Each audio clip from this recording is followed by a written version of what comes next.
अरविंद केजरीवाल को दिल्ली के तिहाड़ जेल भेज दिया गया है। आप सबने ये मीडिया में खबरें सुनी होंगी। वहाँ पर उनके दो बड़े नेता मनीष सिसोदिया और संजय सिंह पहले से ही बंद थे और अब अरविंद केजरीवाल को भी न्यायिक हिरासत के तहत तिहाड़ जेल भेज दिया गया है।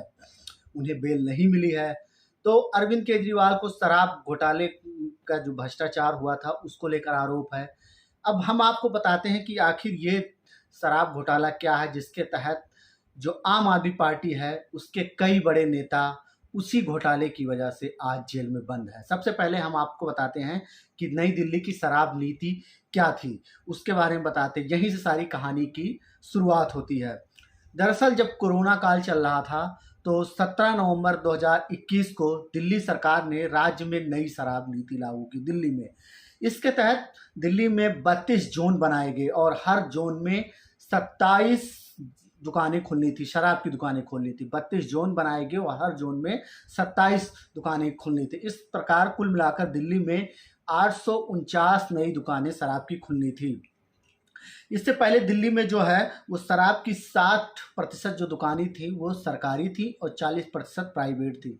लेकिन केजरीवाल की सरकार पर आरोप है, उनके गवर्नमेंट ने क्या किया, उन्होंने इस नई नीति के लागू होने के बाद सभी शराब की दुकानों को पूरी तरह से प्राइवेट कर दिया है, यानी कोई भी दुकान अब सरकारी नहीं रह गई। सरकार ने तर्क दिया था उस वक्त, आम आदमी पार्टी की सरकार ने, कि इससे 3,500 करोड़ रुपए का फायदा सरकार को हुआ है। सरकार ने इसके अलावा लाइसेंस की फीस भी कई गुना बढ़ा दी। जिस L1 लाइसेंस के लिए पहले ठेकेदारों को 25 लाख रुपए देने पड़ते थे, नई शराब नीति लागू होने के बाद उसी लाइसेंस के लिए उन्हें 5 करोड़ रुपए तक चुकाने पड़े।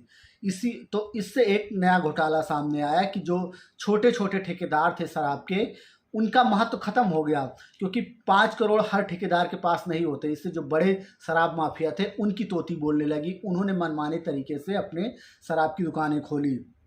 अब घोटाले के आरोप क्यों लगे? दरअसल नई शराब नीति से जनता और सरकार दोनों को नुकसान होने का आरोप है। वहीं बड़े शराबी के जो कारोबारी हैं उनको फायदा मिलने की बात कही जा रही है। बीजेपी का यही आरोप है कि मतलब इससे जो बड़े कारोबारी हैं उनको फायदा पहुंचाया गया और सरकार और जनता को नुकसान हुआ। तीन तरह से घोटाले की बात इसमें सामने आ रही है और इसे समझने के लिए हम आपको थोड़ा सा स्टैट्स बताएंगे, थोड़ा सा आंकड़ों पर नजर डालते हैं। दरअसल शराब बिक्री के लिए ठेकेदारों को लाइसेंस लेना पड़ता है, ये सब आप सब जानते हैं। कहीं भी अगर आपको शराब की दुकान खोलनी हो तो उसके लिए आपको लाइसेंस लेना पड़ेगा। इसके लिए सरकार ने लाइसेंस शुल्क तय किया है। सरकार ने इसके लिए कई तरह की कैटेगरी भी बनाई है। इसके तहत शराब, बियर, विदेशी शराब सबको बेचने के लिए अलग अलग तरह के लाइसेंस लेने पड़ते हैं। अब उदाहरण के लिए जिस लाइसेंस को लेने के लिए ठेकेदार को पहले 25 लाख रुपए देने पड़ते थे, दिल्ली में नई शराब नीति लागू होने के बाद ये दाम 5 करोड़ रुपए तक पहुंच गया। इससे क्या हुआ? इससे छोटे दुकानदारों की जो दुकानें हैं वो बंद हो गई और जो बड़े शराब माफिया थे, जो बड़े मतलब लेवल के कारोबारी थे, उनको फ़ायदा पहुंचा। उनके पास पैसा था तो उन्होंने ही दुकानें खरीद ली। जिन छोटे शराब विक्रेताओं के पास पैसा नहीं था वो लाइसेंस नहीं ले पाए। और विपक्ष का ये भी आरोप है कि इसके एवज में आम आदमी पार्टी के नेताओं और अफसरों को शराब माफियाओं ने मोटी रकम घूस के तौर पर थी। मतलब उनके लिए नियम बनाया गया, आम आदमी पार्टी की सरकार ने नियम बनाया और शराब कारोबारियों ने क्या किया, इस नियम को बनाने के बदले में आम आदमी पार्टी के नेताओं को घूस दी, रिश्वत दी, ताकि उनके लिए नियम बनाया जाए और जिससे वो शराब के ठेके ले सके। वहीं सरकार का क्या तर्क है? सरकार का कहता तर्क ये है, आम आदमी पार्टी की सरकार का, कि लाइसेंस फीस बढ़ाने से सरकार को एक मुश्त राजस्व की कमाई हुई, उसे काफ़ी ज़्यादा फायदा हुआ। इसकी वजह से सरकार ने जो उत्पाद शुल्क और वैट घटाया था उसकी भरपाई हो गई। अब एक और आरोप जो क्या है कि खुदरा बिक्री में सरकारी राजस्व में भारी कमी होने का आरोप है। ये आम आदमी पार्टी की सरकार पर लगा है। अब मान लीजिए अगर पहले 750 ml की एक शराब की बोतल 530 रुपये में मिलती थी, तब इस बोतल पर एक रिटेल कारोबारी को 33.35 रुपये का मुनाफा होता था, जबकि 223.89 रुपये उत्पाद कर और 106 रुपये वैट के रूप में सरकार को मिलता था। ये थी पहले की बात। मतलब एक बोतल पर सरकार को 329 रुपये 89 रुपये का फायदा मिलता था। ये बात है नई शराब नीति लागू होने से पहले की। लेकिन नई शराब नीति लागू होने के बाद इसमें चीज़ें बदल गईं। अब दावा किया जा रहा है कि नई शराब नीति में वही 750 ml वाली शराब की बोतल का दाम 530 रुपये से बढ़कर 560 रुपये हो गया। इसके अलावा रिटेल कारोबारी का मुनाफा भी 33.35 रुपये से बढ़कर सीधे 363.27 रुपये पहुँच गया। मतलब रिटेल कारोबारी जो थे उनका फ़ायदा 10 गुना से भी ज़्यादा हो गया। वहीं सरकार को मिलने वाला जो पैसा था वो 3 रुपये 78 पैसे ही रख गया। इससे सरकार को नुकसान हुआ।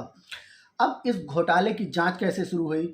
इस शराब नीति को जब बनाया गया तो इसके जो क्रियान्वयन, इसको लागू करने में कई तरह की अनियमितताएं की शिकायत आई, जिसके बाद जो दिल्ली में उपराज्यपाल होते हैं उन्होंने इसके लिए सीबीआई जांच की सिफारिश कर दी। हालांकि ये जब शराब नीति बनी तो इसके बनाने और इसके कार्यान्वयन जो इसको लागू करने में अनियमितता आई, उसके बाद इसे रद्द कर दिया गया था। लेकिन सीबीआई ने अगस्त 2022 में इस मामले में 15 आरोपियों के खिलाफ नियमों के उल्लंघन और शराब नीति में गड़बड़ी के आरोप में एफआईआर दर्ज की। अगस्त 2022 में सीबीआई ने दर्ज की। बाद में सीबीआई द्वारा दर्ज मामले के संबंध में ईडी ने भी मनी लॉन्ड्रिंग के तहत एक मामले की जांच शुरू कर दी। ईडी और सीबीआई दिल्ली सरकार की नई शराब नीति में अलग अलग जांच कर रही है। एक तरफ सीबीआई जांच कर रही है और एक तरफ प्रवर्तन निदेशालय यानी ईडी भी जांच कर रही है। ईडी नीति को बनाने और लागू करने में जो धन खर्च हुआ, जो पैसा खर्च किया, उसके आरोपी की जांच कर रही है। वहीं सीबीआई की जांच जो नीति बनाने के वक्त जो घोटाला हुआ था, जो इसका कानून बनाने के वक्त जो घोटाला हुआ था, उसके बारे में सीबीआई इसकी जांच कर रही है। जब इस मामले ने, इस शराब घोटाले के मामले में पूरी तरह से तूल पकड़ा तो केंद्र सरकार ने क्या किया, इसकी जांच करवानी शुरू कर दी। मुख्य सचिव ने जांच करके एक रिपोर्ट तैयार की जो दिल्ली के उपराज्यपाल को भेजी गई। इस रिपोर्ट में 7 बिंदुओं पर सवाल उठाए गए और यहीं से मतलब केजरीवाल सरकार पर बहुत बड़े आरोप लगे। इसमें आरोप लगाया गया केंद्र सरकार से मंजूरी लिए बिना आबकारी विभाग ने 8 नवंबर 2021 को एक आदेश जारी करके विदेशी शराब के रेट के कैलकुलेशन का फार्मूला बदल दिया। बियर के प्रत्येक केस पर लगने वाली 50 रुपये की इंपोर्ट फीस को घटाकर लाइसेंस के जो धारक थे उनको लाभ पहुंचाया गया। इसके चलते जो सरकार है उसको भारी नुकसान हुआ। इसके अलावा सरकार ने दिल्ली के अन्य व्यवसायियों के हितों को दरकिनार करते हुए, मतलब और जो कारोबारी थे उनके हितों को दरकिनार करते हुए केवल शराब माफियाओं को फायदा पहुंचाया गया, ये भी आरोप हुआ। कोरोना काल में जो नुकसान हुआ था उसकी भरपाई के नाम पर ये चीज़ उनकी लाइसेंस फीस माफ़ कर दी। और इसके अलावा और भी ये आरोप है कि सरकार ने बिना किसी ठोस आधार के और किसी के साथ चर्चा किए बिना नई नीति के तहत हर वार्ड में शराब की कम से कम 2 दुकानें खोलने की शर्त टेंडर में रख दी। ये भी एक बड़ा आरोप है। इसके अलावा ये भी आरोप है कि सोशल मीडिया, बैनरों और होर्डिंग्स के जरिए शराब को बढ़ावा दे रहे लाइसेंसियों के खिलाफ कोई कार्रवाई नहीं की गई।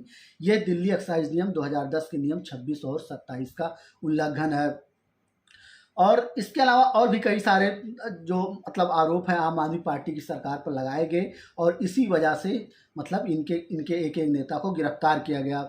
अब जो अरविंद केजरीवाल हैं उनके ऊपर भी आरोप है, उनको क्यों जेल भेजा गया। मनीष सिसोदिया, संजय सिंह, सत्येंद्र जैन जैसे नेता तो जेल जा चुके थे, लेकिन अरविंद केजरीवाल जो दिल्ली के मुख्यमंत्री भी हैं, आम आदमी पार्टी के मुखिया, उनको क्यों जेल भेजा गया, उन पर क्या आरोप है?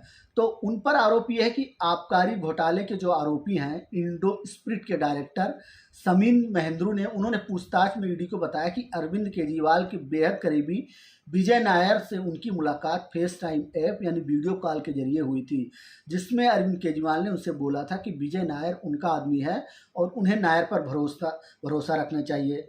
इसके अलावा ईडी की जांच में ये भी सामने आया कि मनीष सिसोदिया के तत्कालीन सचिव सी अरविंद ने पूछताछ के दौरान बताया था कि आबकारी नीति में 6% का मार्जिन प्रॉफिट था, जिससे अरविंद केजरीवाल की मंजूरी से ही 12% किया गया था। यानी आबकारी नीति बनाने में अरविंद केजरीवाल की अहम भूमिका थी।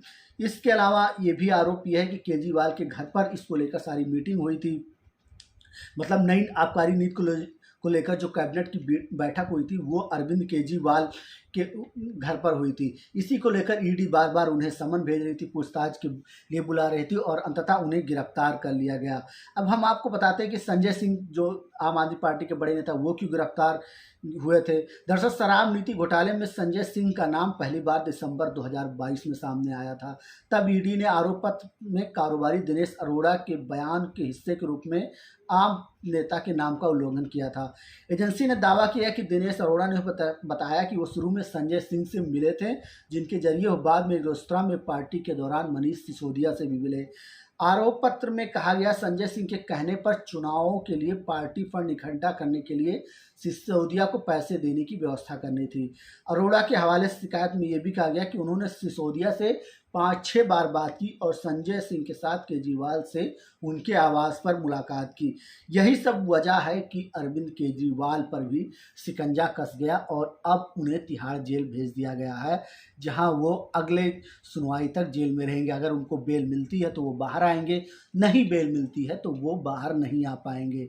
तो ये थी पूरी शराब नीति, जिसके तहत आम आदमी पार्टी के एक नेता को गिरफ्तार किया गया और अब अरविंद केजरीवाल को भी गिरफ्तार करके जेल भेज दिया गया है।